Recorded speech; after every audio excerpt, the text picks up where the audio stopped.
ભાવનગર જિલ્લાના Gariadhar bar association દ્વારા મામલતદાર મારફતે આવેદનપત્ર આપી જુદી જુદી માંગણી કરવામાં આવી છે।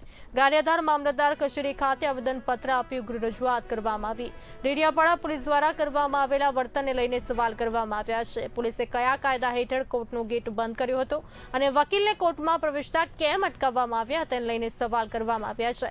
તેમની રજૂઆત છે કે વકીલને કોર્ટમાં જવાના અધિકાર કાયદો આપે છે તો પોલીસ કયા કાયદા મુજબ રોકી શકે। કોર્ટ ન્યાયનું મંદિર છે, વકીલ ન્યાય પ્રક્રિયાનું અવિભાજ્ય અંગ છે, જેથી પોલીસને યાદ રાખવું જોઈએ કે કોર્ટ બંધ કરવી એ ન્યાયની અવહેલના છે। આવા કૃત્યથી એડવોકેટ એક્ટ 1961નો ભંગ થાય છે। આ મુદ્દો માત્ર ડેડિયાપાડાનો નથી, આખા ગુજરાતના વકીલ માટે ગંભીર પ્રશ્ન છે।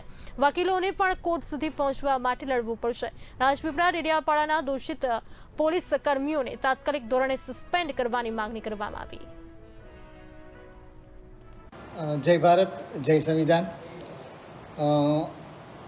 થોડા દિવસ પહેલાં જે ડેડિયાપાડામાં ઘટના બની એને અંતર્ગત ગારિયાધાર વકીલ એસોસિએશન દ્વારા મામલતદાર સાહેબશ્રીને ધ્યાન દોરી અને આવેદન પાઠવવા માટે સૌ એકત્રિત થયેલા છે। જે ઘટના બની ખરેખર દુઃખદ છે અને લોકતંત્રમાં એક શરમજનક ઘટના પણ ગણી શકાય।